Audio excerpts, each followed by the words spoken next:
Welcome to Slow and Steady, the podcast where you get to follow along as we build products in public. Each week, we'll give you an honest peek into our lives as we share our struggles, our wins, and everything in between.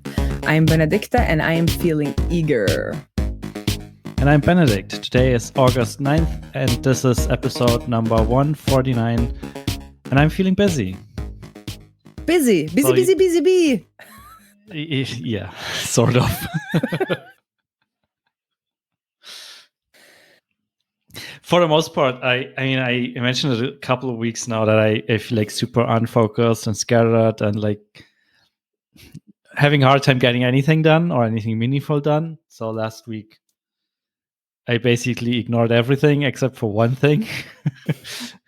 I just worked on that. So now I'm trying to catch up on the stuff that I didn't do last week. So still feeling busy, but at least got something going.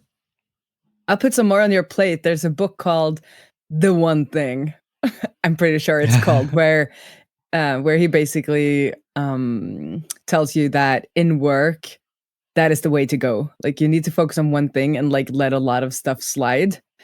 But then he's like, but you still should have like, you know, a regular commitment to your family and kind of your other life. But then in business, there are stretches of time where you need to focus on one thing and just like let the other things slide and not be as good. So yeah, he said like it's more like business or work should be more spikes, I guess, or like more extremes. But he was like, don't do this with your family though. Because like you shouldn't like leave them for like 6 months and do your one thing and then come back. So I appreciated that he actually like, you know, took a holistic approach to his advice in this book. But I felt it was maybe I should read it again because I need to not do all the things this fall. Yeah, it's a little bit hard to like just not reply to any emails, not do any customer support and like all of that, and just like be fine with everything kind of being in ruins, I guess.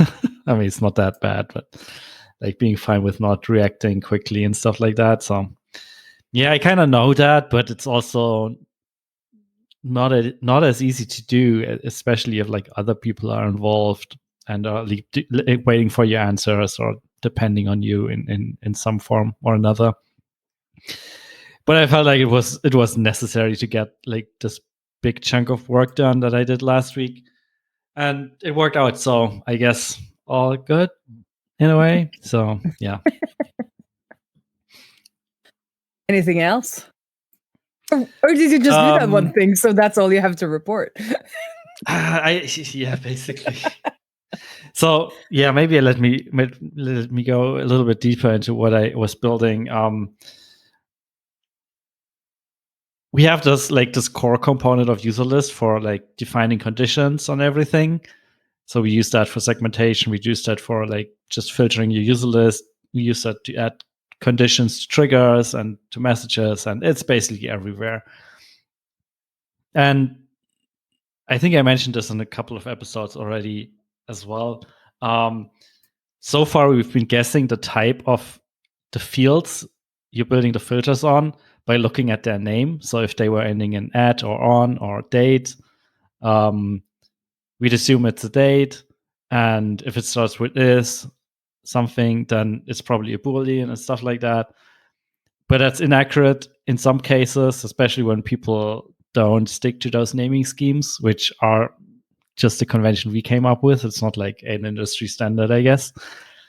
So it was causing problems and some confusion here and there. And the biggest problem for us to get that data in there was that the filtering logic was implemented in a synchronous way. So basically combining objects.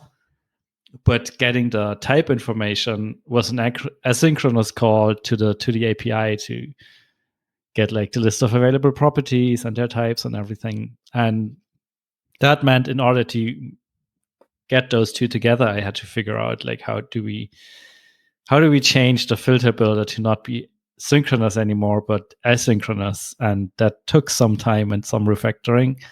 But I think we figured it out. And now we have like proper type support in the filter, and it's a pretty big deal, at least in my books, because I feel like it's making the fundamentals a little bit more solid, and it will allow us to do like more interesting stuff, especially with more complex data types like arrays, which currently you can't really filter.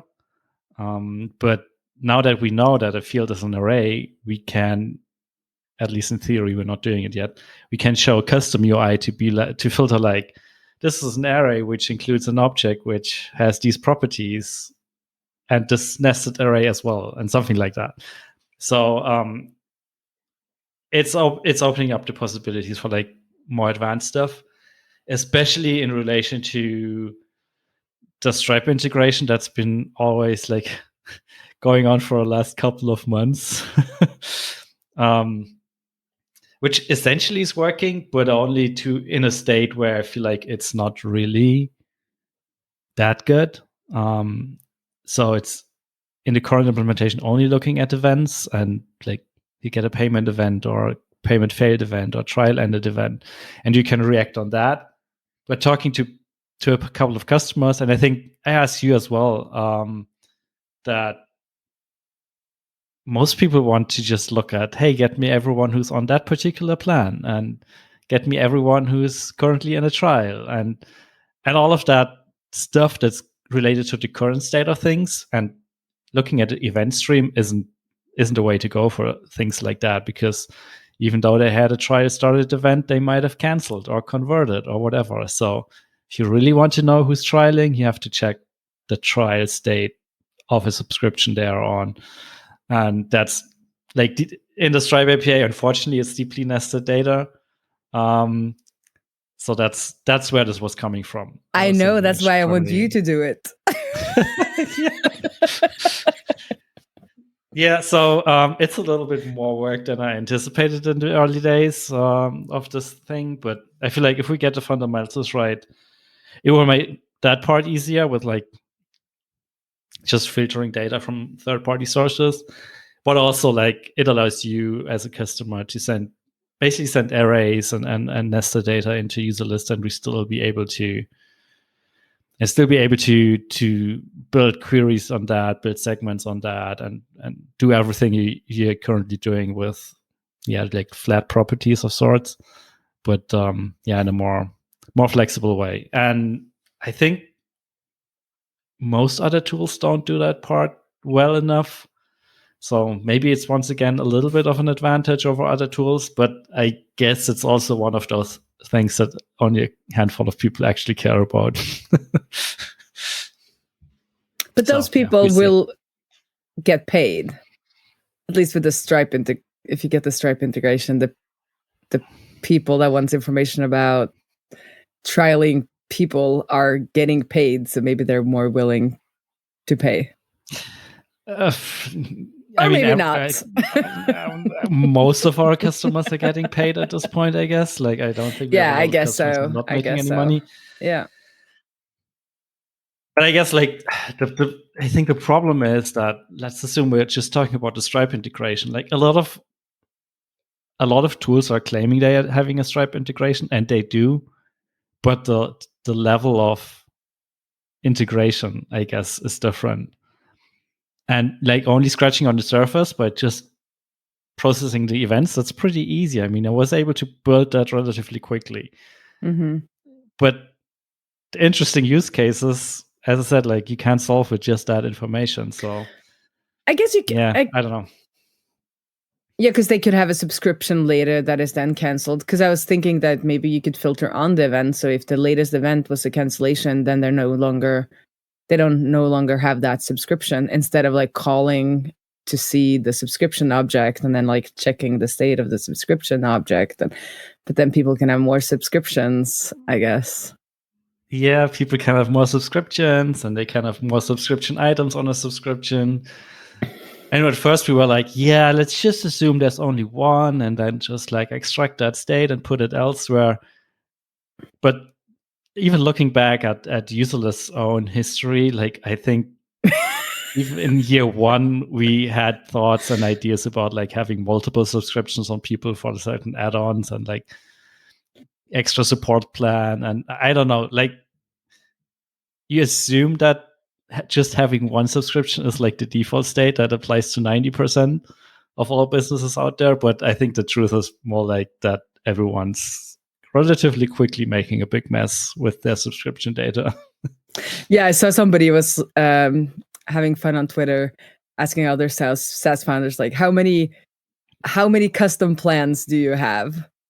Because you like through the years you'd be like giving people some special favors or like, and then you just create a new plan in Stripe, and then you would imagine people are on at least like one of 2 or 3 plans, but then you have maybe 10 people who are on 10 different custom plans, or like 100 people who are on different custom plans.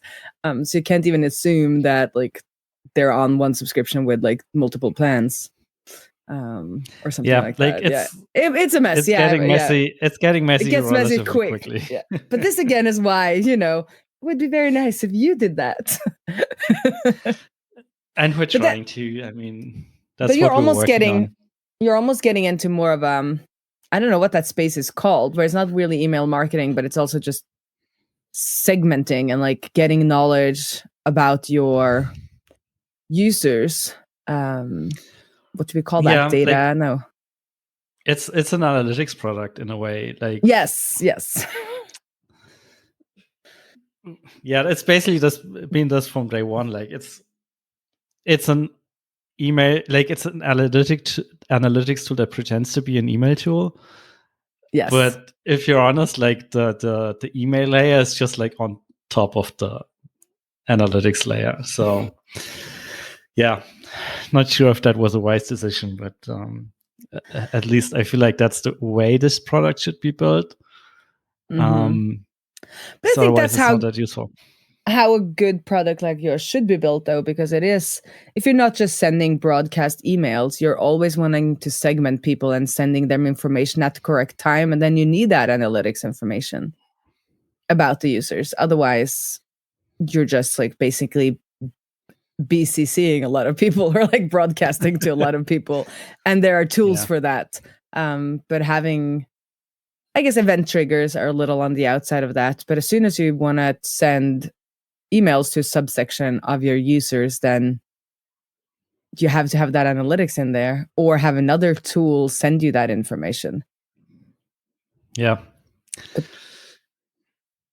then you don't differentiate yourself from the other ones. We dug ourselves that we just making deeper at this point, I guess. But could you like pivot and be an analytics tool with an email layer, and then like SMS and like the other ones, just add on different ways of sending messages? That doesn't sound like it makes anything easier, though.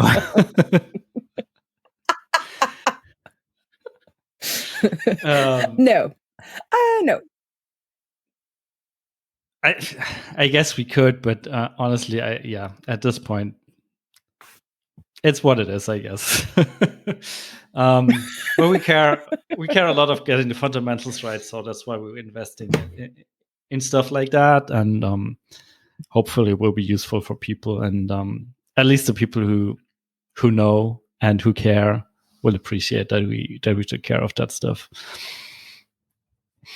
Yeah, I think even though the people who don't really don't care, or couldn't kind of formulate that they care, will still have their needs met that they might not get on their other places. Like they'll use other tools and they can't formulate that, oh, I need more analytics to do this. They just need, in their head, they just need to send email to a subset of their customers. And for, as long as you can deliver on that, they don't really care how this sausage was made. Yeah, that's true. But I mean, that's the problem with like with that entire approach, is that those people don't care. So you can tell them in your marketing copy as much as you want. They won't get it, and they won't care, and they might choose a competitor over you because they don't care about the fundamentals in the data structure, I guess. No, And they care about the results. You have to figure out what kind of results or what kind of jobs can they do that you can't do with these other providers, because you have the analytics as the yeah, that's true. Which is very easy to say and very hard to do. I was just thinking about it, like how do we formulate that so it's clear for people? Yeah, I don't know. Anyways, we just keep going, I guess.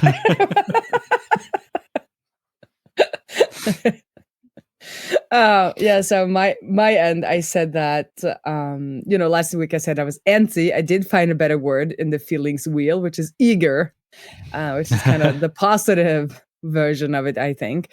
Still eager to get properly started. We had a little bit of chat before we started recording that I am like socialized out, if that's how we say it in Norwegian at least. But I now have had 6 or 7 weeks where it's been holidays and people, and it's been super nice. But at this point, I just want to sit in the corner of my living room and do work for quite some time. It might not be that long though. Like give me 3 weeks and I'll be back to being like, oh, I need to travel somewhere or do something. But right now I'm like very eager to get some solid stretches of time, I guess, to focus, like focus time, not just like getting little bits of pieces done here and there.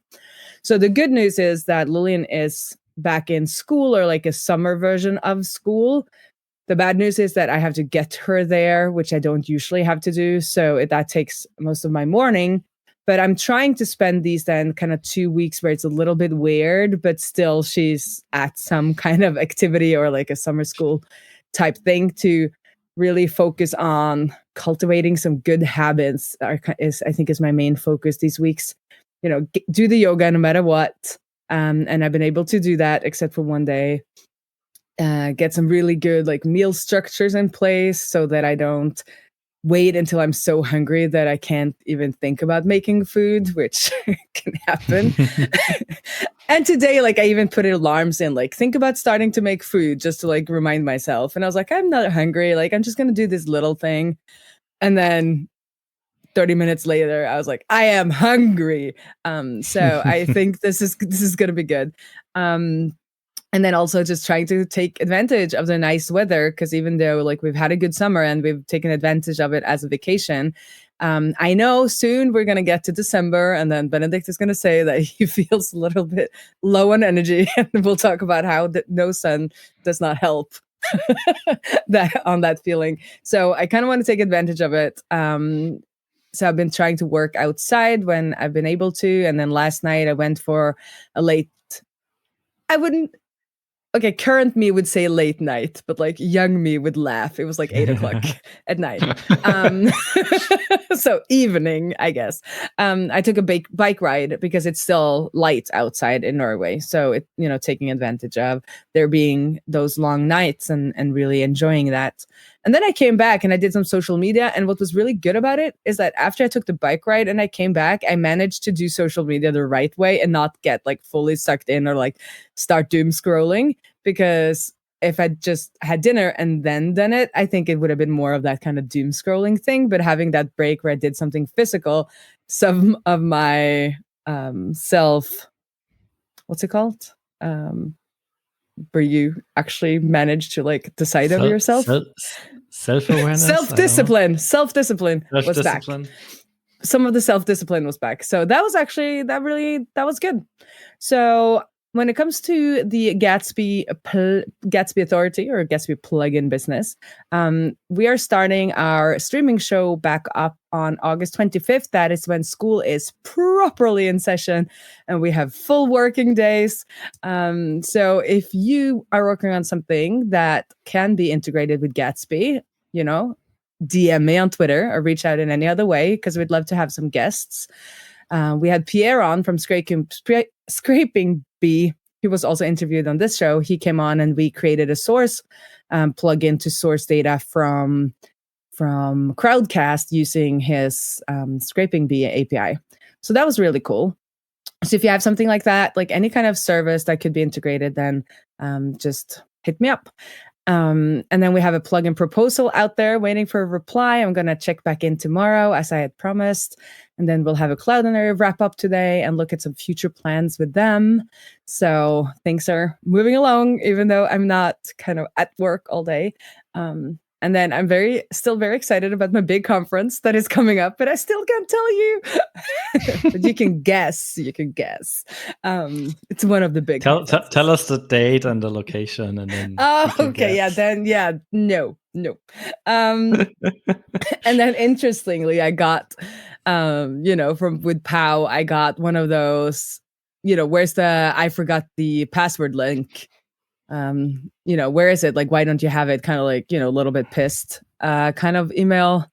And I was like, oh, but I can't. Like, this is why you signed up for my product, because I protect your data. And I can't protect your data if I can reset your password, because then I have access to your data.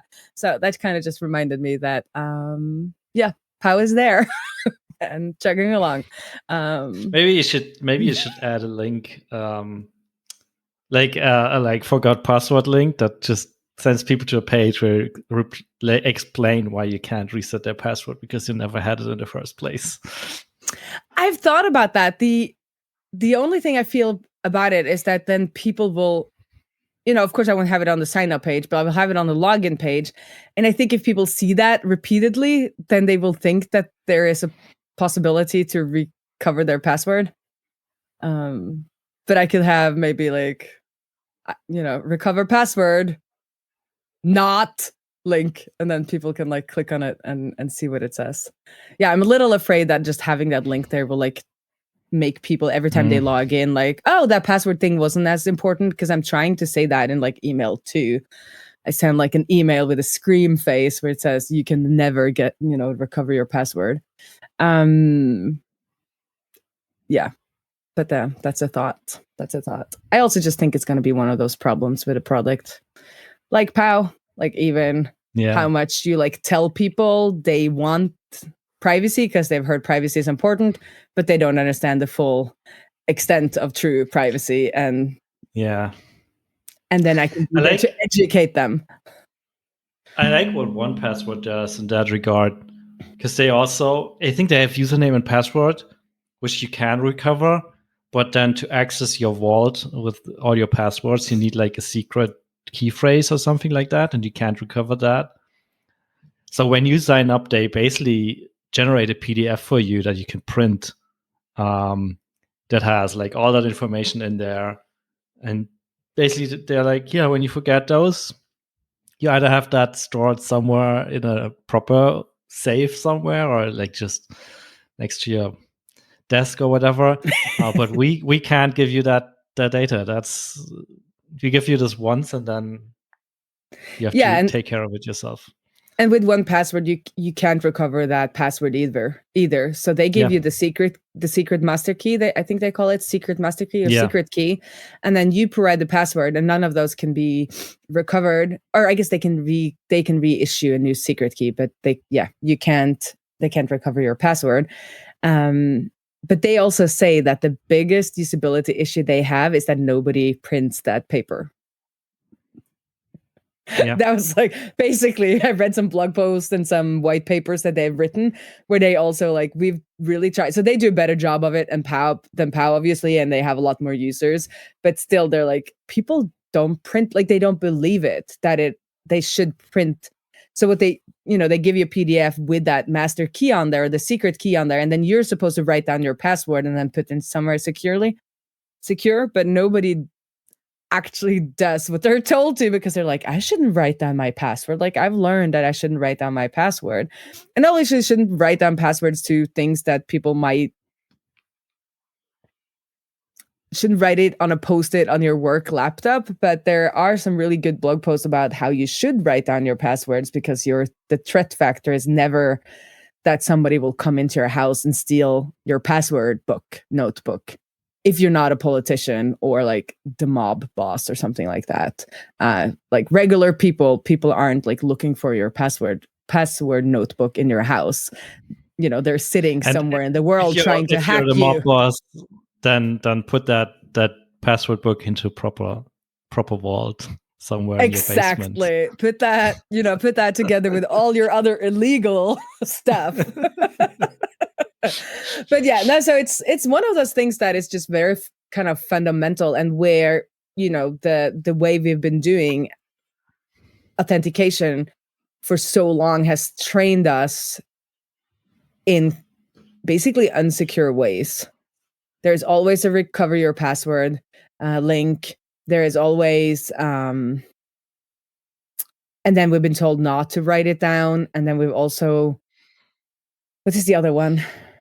There is this like list of things that we've often been taught, and then like a lot of them are not kind of true if you're actually doing like properly secure systems. Yeah, and that thing about like, you need numbers and different things in your password, like that doesn't matter. It just needs to be really, really long.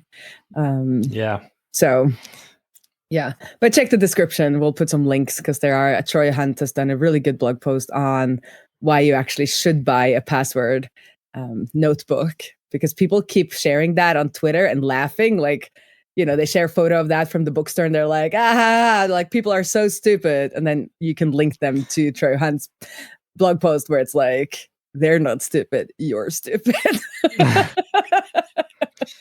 He says exactly. it more politely. He says it more politely than I did right now.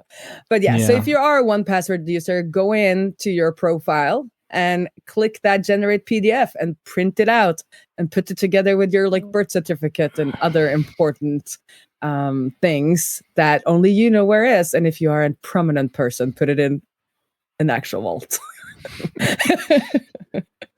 It's also important that people close to you know where that file is, and that they, like, in case of your death, get to that. Super important. And get to those passwords.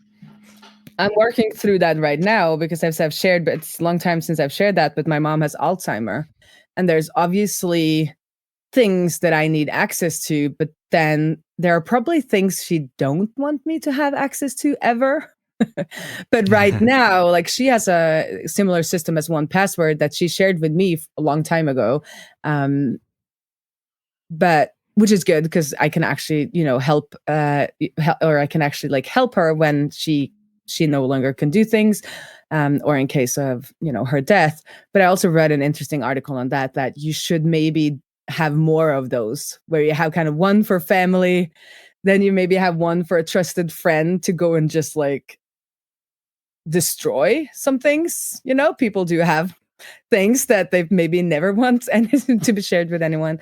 And like, actually think those things through and write it down, and then tell people where they can find it at that point. And especially if you're a business owner, I'm like thinking about us and other people I talk about in the industry. Like, some people are, even younger than us, but you never know. Like, you can be hit by a car, things can happen, and you might, be in a coma or otherwise not able to let anyone know. And if nobody has access to, your user data, or your help systems, or your GitHub, or your Heroku, or something like that, then like your business is gone, basically. Yeah. So you need to kind of have some systems in place. And I, personally, 1Password is my go-to, but it could also be written, and then, ask a family member to then take that paper form and send it to your, business partner, or somebody else that could take over the business for a while. Yep. But interestingly, one thing 1Password has done is that if you have a company account or a family account, other people in your family or company can start a password recovery type process. So they will try to make sure that other people in your like family account or company account can't kind of hack you, but they have made it so that I think it's encrypted on like a company and family level, so that other people in your company or family can decrypt your things and then encrypt it again with your new key. So that's a way to kind of have password recovery, but then there has to be other people in your account with like admin access or something. We'll link to that that blog post as well. But if you have a personal 1Password account, like nobody will have access to that. So that is also nice to know, though, because if you have been given 1Password by, account by one of your employees, do not put your personal stuff in there, because it's actually like, there's the thing that can happen, especially if they have access then to your company email. But I'm not a security expert, but go check the links now that we got into this. And then just crawl into crawl under a stone in the woods. And don't do any of this. Hope that none of this happens. But anyway, see you next week and around the interwebs. Bye. Bye.